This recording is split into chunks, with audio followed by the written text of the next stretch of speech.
Hola, bienvenidos a Universo Canelo. Ya hemos conseguido cristalizar bismuto y hacer unos bonitos cristales.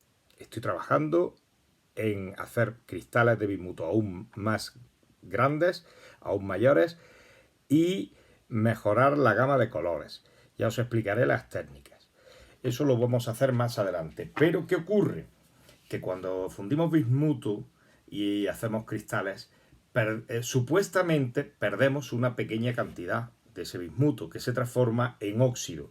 Ese óxido ya no se derrite en nuestro recipiente, ya no se funde porque tiene un punto de fusión mayor y porque es óxido de bismuto. Ese óxido perturba, digamos, el proceso lógico que nosotros queremos conseguir. Como cuando conseguimos cristales de bismuto, prácticamente más de la mitad del contenido fundido lo retornamos. Siempre que fundimos y ese producto se endurece y luego se vuelve a fundir, va poco a poco parte de ese bismuto metálico puro se va transformando en óxido. Ese óxido ni mucho menos está perdido, se consigue recuperar perfectamente. Por ejemplo, en estos procesos que estoy haciendo en un par de días, tenía ya una gran cantidad de este polvo, un polvillo de color plomizo, de color marrón. También puede cambiar, puede ir desde el amarillo hasta el gris plomizo. Eso es un polvillo, es como una tierra que realmente es óxido de bismuto.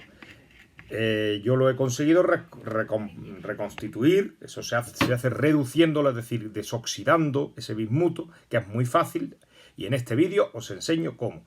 En este vídeo os enseño cómo recuperar hasta el último gramo de vuestro bismuto. Así que tranquilos, podéis recuperar ese bismuto y seguir haciéndolo cristales, transformándolo en cristales. Dejadme 5 minutos y os lo explico. Muchas gracias. Y no olvidéis suscribiros, darle a like y darle a la campanita.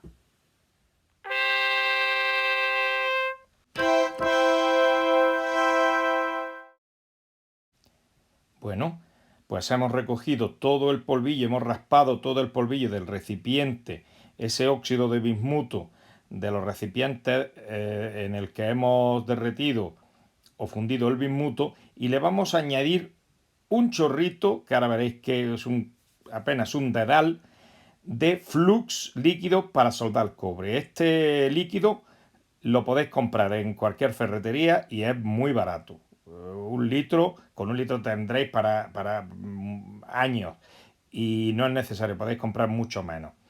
Si hemos echado un chorrito, entonces este flux lo que va a hacer es llevarse, cuando aplicamos calor, se va a llevar el oxígeno del óxido de bismuto, lo que va a hacer es reducir el óxido de bismuto a bismuto metálico como originalmente era.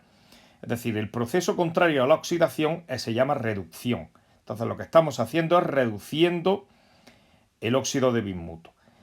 Estoy usando un pequeño soplete de butano que se usa en cocina para flambear, pero podéis usar cualquier llama, cualquier soplete sencillo de butano, ya que este proceso requiere poca temperatura, menos de 300 grados. Entonces os dais cuenta que conforme voy aplicando el calor, van formándose unas bolitas de bismuto, es como si sudara, el bismuto se sudara y se va acumulando en la parte baja porque es más denso. Ya veis que hay en el borde del crisol una cierta cantidad de bismuto ya metálico. Tenemos que continuar así y entonces al final nos quedará separado todo el bismuto metálico y por otro lado nos quedará un resto no metálico, como una piedrecita, que estará compuesta del flux solidificado que ha recogido todo el oxígeno de la reducción del óxido de bismuto. Por tanto, lo que recuperamos es nuestro bismuto metálico. Observad que el recipiente que estoy usando para calentar esto es el crisol que he usado para hacer los cristales. Un crisol de joyería sencillo que me ha costado aproximadamente 2 euros.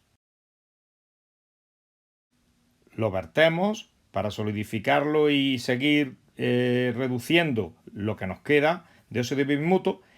esa pequeña porción de óxido que se nos ha caído no pasa nada porque se desprende fácilmente, la retornamos otra vez al crisol y seguimos. No hay que añadir más flux porque con el flux que añadimos al principio hay más que de sobra para retirar ese oxígeno que tenía el óxido e incluso más. Es decir, que se gasta muy poco de este flux. Y ahí tenéis el resultado. Otra vez bismuto metálico.